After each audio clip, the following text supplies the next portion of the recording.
welcome to Australia. Welcome to Australian Book Travels, and welcome to this week's book review. That's Arthur. In fact, we have 3 book reviews today, and coincidentally, they're all female writers. So that's interesting. I didn't realise that I'd picked up three women. Anyway, that being said, there's a couple of things I have to apologise for. First of all, I'm sorry that this is a little bit late. I have been spring cleaning around the house. When I say spring cleaning, I mean it's autumn here in Australia. So I've been autumn cleaning the house in preparation for winter. It's taking an awfully long time, and it has unfortunately had to take priority over the videos and the book reviews because it's getting a little bit out of control. So I have had to take the time this weekend and last week to tend to those duties. And the other thing is I am desperately in need of a haircut. So my hair is doing what it likes. So I apologise. Anything could happen whilst I'm videoing this. Could all get ugly. Could all be ugly now. It's just terrible. Anyway, doesn't matter. Speaking of ugly, we will get on and get into our book reviews. Now, I coincidentally found that I had chosen 3 female authors for today. I don't know why, it just happened that way.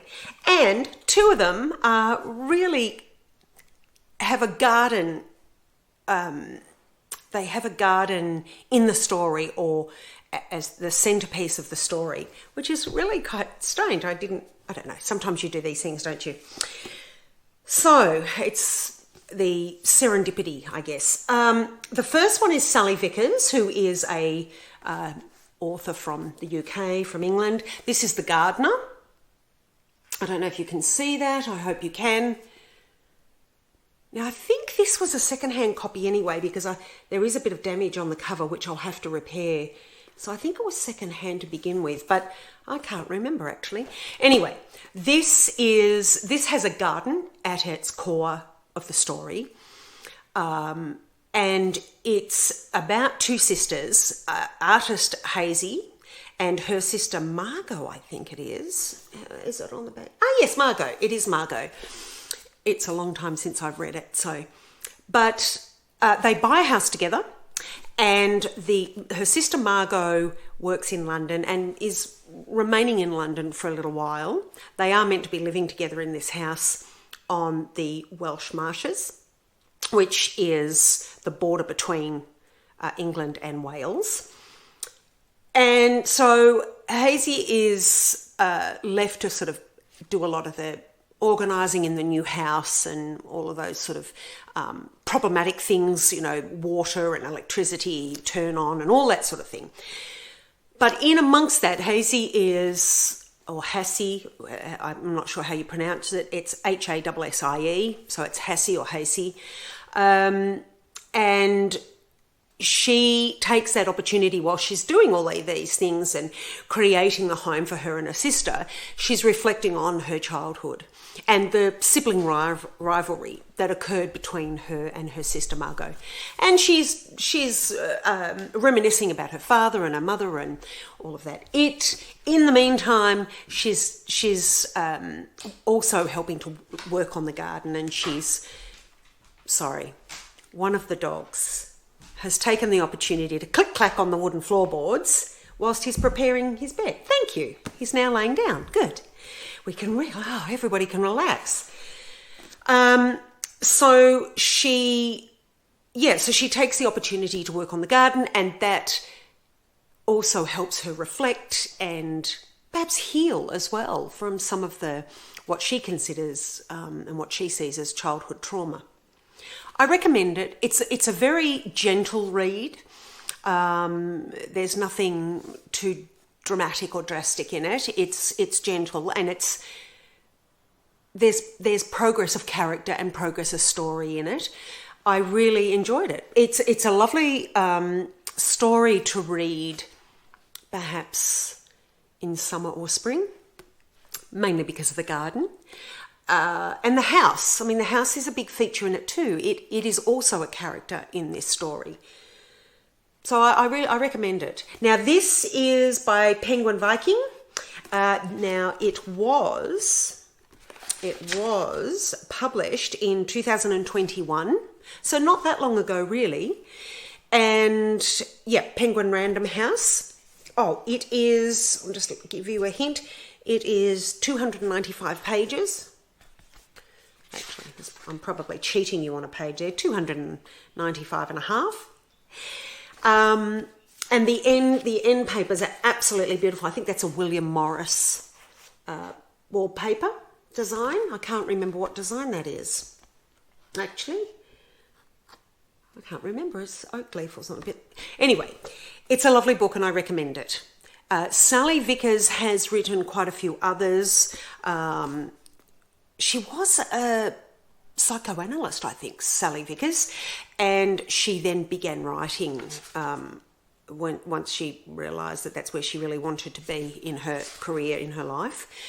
I'm just trying to see, no, I was just trying to see there if there was more on her, but and also whether they had a list of the other books. I can't remember. Oh, Mr. Golightly's Holiday, that's one. You've probably heard of that. The Other Side of You, and The Cleaner of Chartres, which is, I also have that. We'll do a book review on that as well another time. Miss Garnet's Angel, The Librarian, Cousins, and Grandmothers. So she's written quite a few, and they're well known. They're some of them are much more outstanding than others. But yes, The Gardener, I found it a really good read. Very light read, nothing too heavy, was good. Now another one that is centred around a garden is Sarah Hardy's The Walled Garden. I really like the covers on these. I think they're so pretty. And I haven't found this in a hard copy. It tends to be here in Australia. We don't get too many hard covers or hardbacks. I mean, we do, but not generally in general fiction or even in crime fiction. So, which is a bit sad, and I don't understand. Perhaps it's the cost of shipping them over from England generally, or perhaps it's the cost of printing and publishing them here in Australia. I'm not too sure, but it is a bit, it's a bit yuck really, because I like my hard covers. But anyway, we deal with that. So this is, Sarah Hardy. This is based in, actually, I'm not sure where. I'm sure this is in Sussex.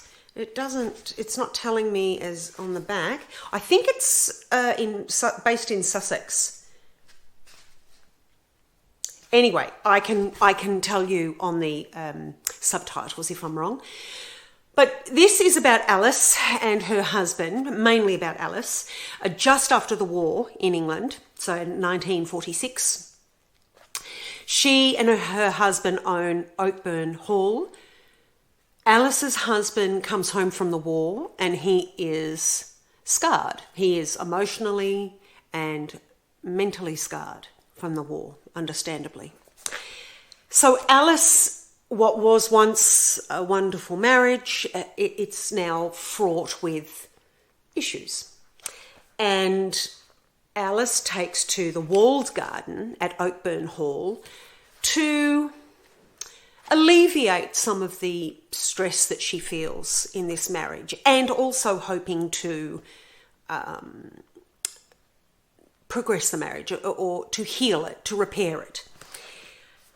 I really enjoyed it. I thought it was well written and it's a lovely story. And as you see, Alice heals, so the garden heals or becomes, it blossoms, it becomes fruitful.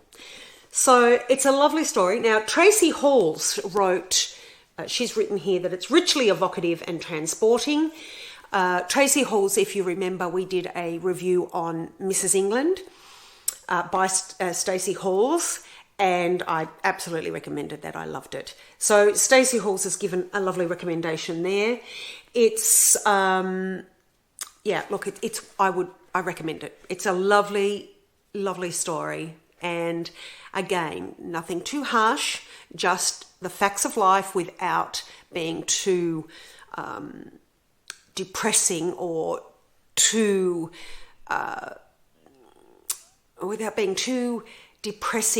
dark. It's just a woman getting on with her life and navigating life. It's lovely. It's a really lovely story. I recommend it. Oh, and this is by Manila Press. This was published in, let's have a look. Actually, at the front there, it has a beautiful map of the village and the hall. If you can see that there, I'm not sure that you can see that. It was published in 2023, which is interesting because it's 2024 now, isn't it? I felt that I had read this a lot longer ago than that, but perhaps I read it early or mid last year. And time flies, doesn't it? It just seems to be flying. So, and she's quoted Ulysses there by James Joyce, which is interesting. Yeah, so, and this one is, let me have a look, 387 pages. So a decent read, not a quickie. That's a decent read, but I recommend it. It's a lovely novel. Now, one that I really wanted to get to.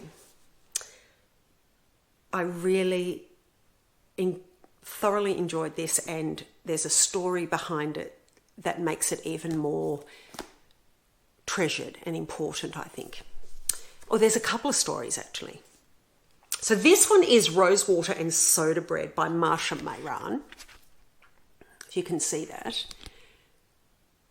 It's a lovely size book. It's that's the rather large copy, but of one book. And then this one it's a really pocket size. It's lovely to put in your handbag, or any bag, backpack, so that if you're taking it traveling. And it's a really lovely feel when you're reading it. It opens really well without damaging the spines, the spine or the page, the covers. This also has beautiful end papers, if you can see there. They're just lovely, coloured with, I think that's with an Iranian star there. Now this, Marsha was Iranian. This is the sequel, I guess, or the follow-up to, if any of you have heard of Pomegranate Soup by Marsha Mayran. That was really well received, and it was a beautiful story, and it began with 3 Iranian sisters settling in Ireland, and they build up a cafe. Now in Rosewater and Soda Bread, this is the follow-on. This is just about the 3 sisters, and they're settling into the village in Ireland and dealing with prejudices and just not even prejudice against Iranian women. It's prejudice of Catholic and non-Catholics. Not too heavy, not heavy at all actually. More of there are a couple of really nasty people in the village, older people, and they even take umbrance to the priest and his foresight. I don't want to tell you the full story. Look, this is very witty. It's very informative as how refugees feel and when they're settling in to a particularly tight village, a very, well, they're Catholic and it's a small village. There's gossip and some nastiness. But there is a lovely Italian lady who they have befriended, and she has a story to tell. There's also a little bit of mystery and a little bit of an adventure, let us say, an adventure that they all go on. So, yeah, look, I really enjoyed this. Now, this was made all the more poignant, I think, because Masha Mehran she was born in Iran just before or around about the time of the revolution. Her parents decided, or they wanted to go actually to America to escape Iran, but they couldn't, and they found themselves in Argentina. As a result of all of that, Marsha's family found themselves in Australia, and then Marsha found herself living in Ireland. So she did at one point find herself living in America. In fact, I think she met her then husband. I think she was only married a couple of years. He was Irish, but he lived in America. I think it's her father and her mother divorced, but I think both of them came out to live in Australia. And whilst Marsha was living in Ireland, she wrote Pomegranate Soup and Rosewater and Soda Bread. She also wrote Margaret Thatcher's School of Beauty. I think it was titled out here in Australia. That's one that I haven't read. But that was her last novel. Marsha, unfortunately, a very, very sad tale.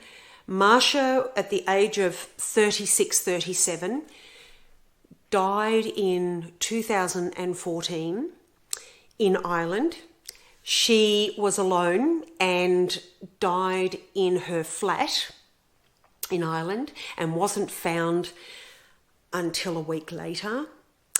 It is understood that Marsha put all her being into her books, and there are quotes from her father and her ex-husband claiming that Marsha basically blocked out everything, including even eating well, while she was writing. She just put all her energy into her books.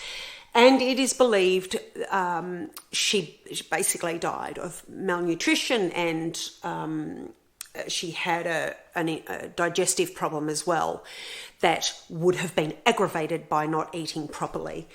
So a very sad tale, but you can see that in her Iranian story, or part of it, is in this with the three sisters who have... I don't think I mentioned, the three Iranian sisters have a cafe in the village, and they live in the village with Iranian food. And you can see how food, and we have discussed this before, how food plays a really big part in friendships and life and making decisions. And it in a very vague way, it reminds me of Chocolat by Jonah Harris, where the food or the chocolate can be magical in how it is delivered and eaten by people, or how it is chosen by people, or how it is cooked by people. I really thoroughly enjoyed this. There is some magic in it. There's, as I say, there is a bit of adventure or misadventure through as a thread or an underlying story. It really is about just village life and all of the different personalities and the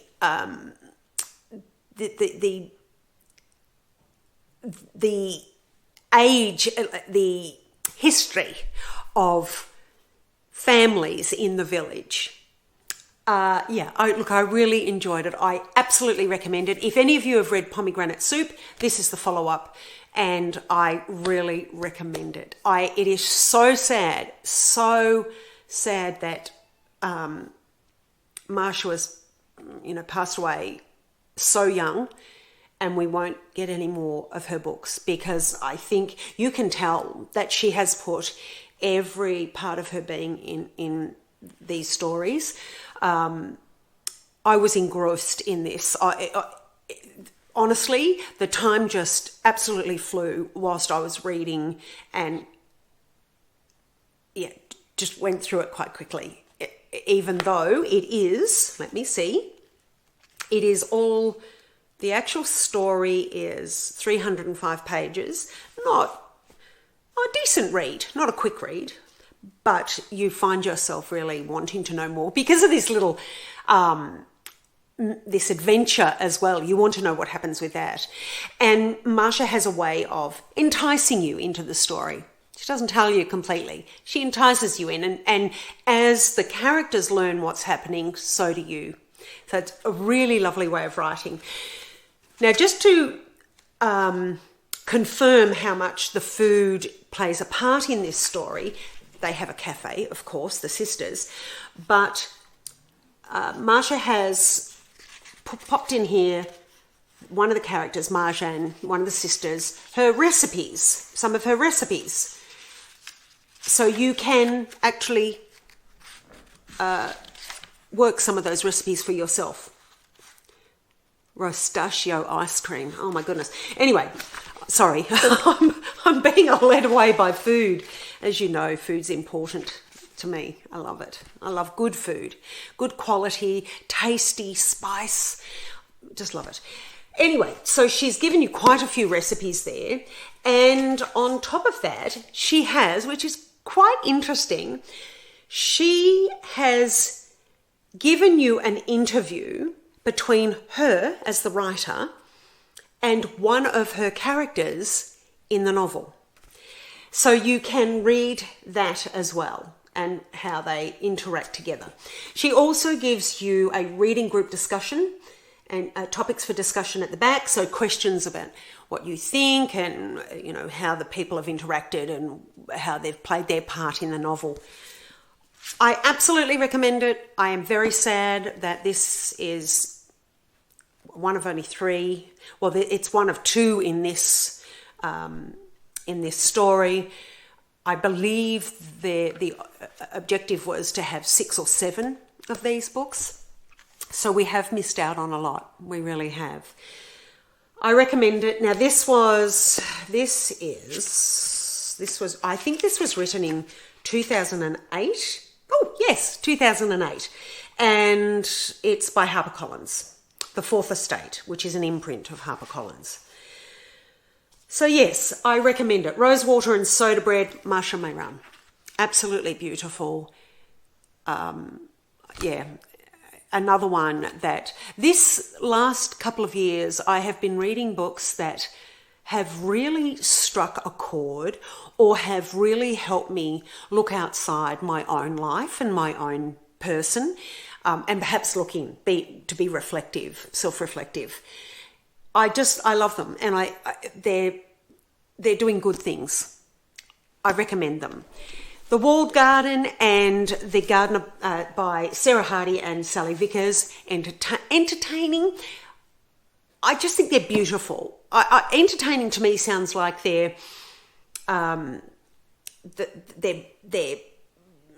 some wow and pizzazz. In their own way, they have wow and pizzazz, but it's far more gentle than that.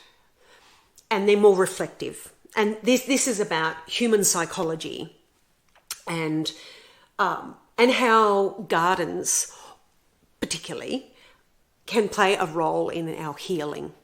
Very important. I love them. All three of these. This one particularly has stolen my heart, but these are lovely, really lovely books. So I can take these off now, although I can't really see you. But anyway. That's it for this week. I'm hoping we'll have, Saturday we will have a travel video, and next week we'll have another lot of book reviews. There is one thing also that I must do for you, and that is I keep forgetting to show you the books that I've purchased recently. I was going to do an unboxing of books that I bought from Cracked and Spineless, which is a bookshop in Hobart in Tasmania, and also from Abby's Bookshop in Sydney. Unfortunately, quite some weeks ago, I ripped them open in all excitement, getting them out and starting to read them, and forgot to film it for you so that you could share the excitement. So what I will do is, and more recently I've been buying from op shops and secondhand bookshops. So I have a ton of books. It's naughty. I'm not ashamed. I'm not going to be ashamed of my habit, but it could be embarrassing. But I'll try and give you just a showing of a few of the books that I bought that may interest you. And I will try and do that. But also I have some more books on hold at Cracked and Spineless in Hobart and Abby's bookshop. So once I've decided that I completed my parcel and I pay for it, then I'll get them to send them on. And once I've done that, I promise you, I will not open the parcels until we video it and open it together. I promise. I just won't do it. Sorry. I'm so sorry. Okay. So that's that for today. Once again, wishing you good fortune and happiness and laughter, and just enjoy life, no matter what the weather, no matter what's happening in life. I can honestly tell you, there is always sunshine at the end. And each day brings us all new opportunities and new ventures and new good food good food. Love good food. So wishing you a big plate full of the best food and good cooking if you're cooking. Happiness, laughter, joy, good reading. Get yourself a copy. Fantastic. And we shall sit down together on Saturday or next week for our next book review. Saturday for our travel. Okay. So until then, bye for now.